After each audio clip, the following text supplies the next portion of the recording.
அனைவருக்கும் இனிய வணக்கம். இன்னைக்கு நம்ம இந்த வீடியோவில் எதை பற்றி பார்க்க போகிறோம் அப்படின்னு பார்த்தீங்கன்னா, டிஎன்பிஎஸ்சி குரூப் 4 உடைய முடிவுகள் எப்பொழுது வெளியிட்டிருக்காங்க, இது குறித்து இந்த வீடியோவில் சில முக்கியமான தகவல்களை பார்க்கலாம் வாங்க.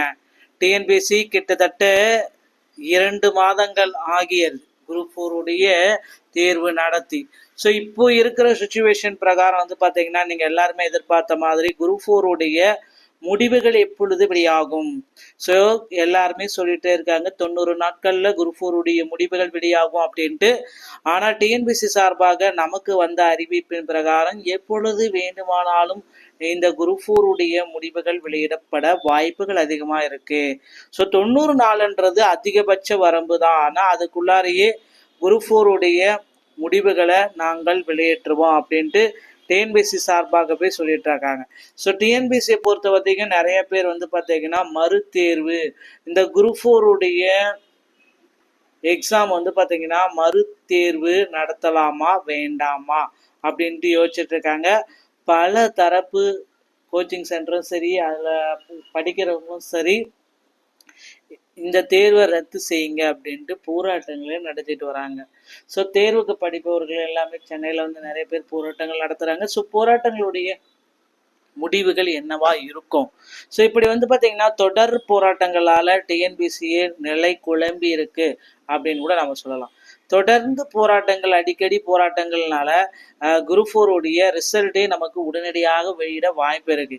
ஏன்னா வெயிட் பண்ண வந்து பார்த்தீங்கன்னா தேர்வர்கள் மத்தியில் குழப்பம் அதிகமாக இருக்குது. இதனால் உடனடியாக நம்ம ரிசல்ட்டை கொடுத்துடலாம் அப்படின்ற அளவுக்கு டிஎன்பிஎஸ்சி சார்பாக ஒரு முக்கியமான முடிவுகள் எடுக்கப்பட்டு வருகிறது அப்படின்ற நமக்கு தகவல் வந்திருக்குங்க.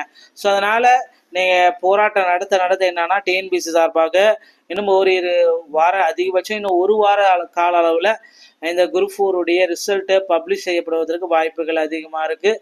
ஸோ நிச்சயமாக வந்து பார்த்தீங்கன்னா மறுதேர்வு அப்படின்றது ஒன்று வாய்ப்புகள் மிக மிக குறைவு. எல்லாருமே சொல்லிட்டு இருக்கீங்க எனக்கு ரீ எக்ஸாம் வேணும், நான் டிஎன்பிஎஸ்சி குரூப் 4 அப்படின்லாம் சொல்லிட்டு இருக்கீங்க. டிஎன்பிஎஸ்சி குரூப் 4ல மீண்டும் போராட்டம் நடத்துறதா சொல்லிட்டு இருக்காங்க. ஆனால் வந்து பார்த்தீங்கன்னா பெரிய லெவல் வந்து பார்த்தீங்கன்னா குரூப் 4ல போராட்டங்கள்லாம் நடக்கலை, அதுதான் உண்மை. அந்த அளவுக்கு இருந்தாலும் குரூப் 4 பொறுத்த வரைக்கும் மறுதேர்வு அப்படின்றது எவ்வளவுதான் போராடினாலும் குரூப் 4க்கு மறுதேர்வுன்றது வருவதற்கு வாய்ப்புகள் இல்லவே இல்லை. ஸோ குரூப் 4ல வந்து பார்த்தீங்கன்னா கீ சேலஞ்சஸ் எல்லாமே பண்ணுறாங்க. அந்த கீ சேலஞ்சஸில் நிறைய பேர் வந்து சொல்லிட்டு இருக்காங்க, ஒரு 20 கேள்வியை வந்து பார்த்தீங்கன்னா நான் படித்த புக்கிலேருந்து வந்திருக்கு, எங்கள் கோச்சிங் சென்டரில் கொடுத்த புக்கிலேருந்து வந்திருக்கு. அது எல்லாமே வந்து பார்த்தீங்கன்னா டிஎன்பிஎஸ்சி அந்த இதுக்கு எல்லாத்துக்குமே தவறுதலாக கொடுத்துருக்காங்க. ஆனால் எங்கள் கோச்சிங் சென்டர் கொடுத்த புக்கில் ரைட்டாக இருக்குது அப்படின்னு நிறைய பேர் வந்து கீ சேலஞ்சிங்ஸ் பண்ணுறாங்க. ஸோ கீ சேலஞ்சிங் பண்ணுறது ஓகே தான், ஆனால் பட் ஸ்டாண்டர்டான புக்காக இருக்கணும், அரசு அங்கீகரிக்கப்பட்ட பாடநூலாக இருக்கணும், ஓகேங்களா? ஸோ அந்த மாதிரி புக்காக இருந்தால் மட்டும்தான் அது கீ சேலஞ்சஸ் இருக்குது. நிறைய பேர் இந்த மாதிரி சொல்லிட்டு இருக்காங்க. ஆனால் பட் இப்படியெல்லாம் வந்து அப்படின்னா அதுக்கு வாய்ப்புகள் மிக மிக குறைவு. 20 கொஷின் எல்லாமே கீ சேலஞ்சஸ் பண்ணுறது அப்படின்றது மிகப்பெரிய சாத்தியம்.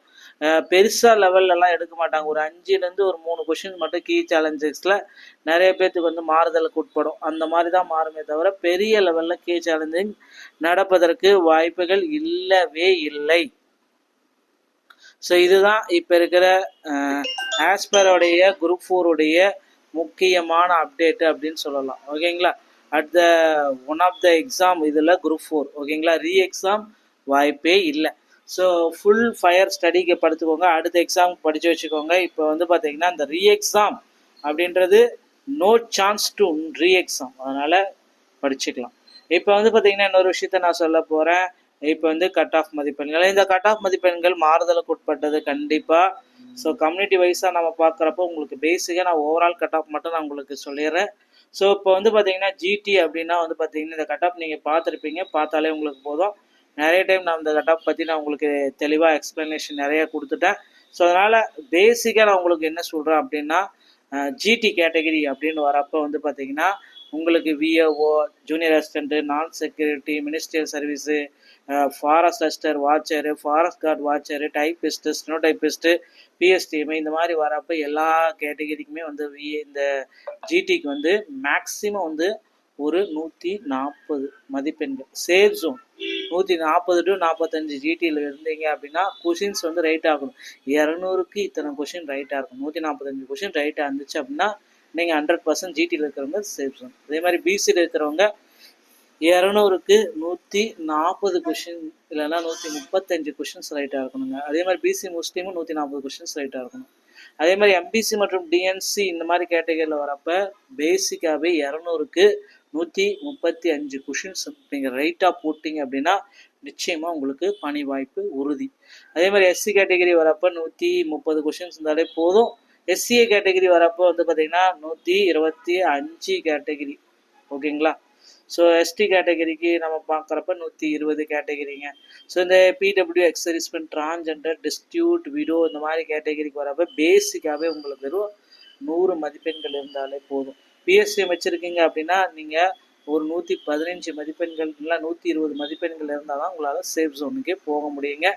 ஸோ இது எல்லாமே வந்து பார்த்தீங்கன்னா கட் ஆஃப் ப்ரெடிக்ஷன் வந்து ஒரு 5லிருந்து 7 மதிப்பெண்கள் குறையலாம் இல்லைன்னா ஏறலாம். பெரிய லெவல் மாற்றங்கள் எதுவும் இருக்காது.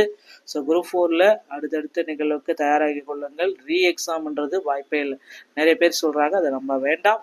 அதிகாரப்பூர்வ அறிவிப்பு எதுவும் இன்னும் வரவில்லை. டிஎன்பி சார்பாக இந்த தகவல் உங்களுக்கு பிடிச்சிருக்கும்னு நினைக்கிறேன். நன்றி, வணக்கம்.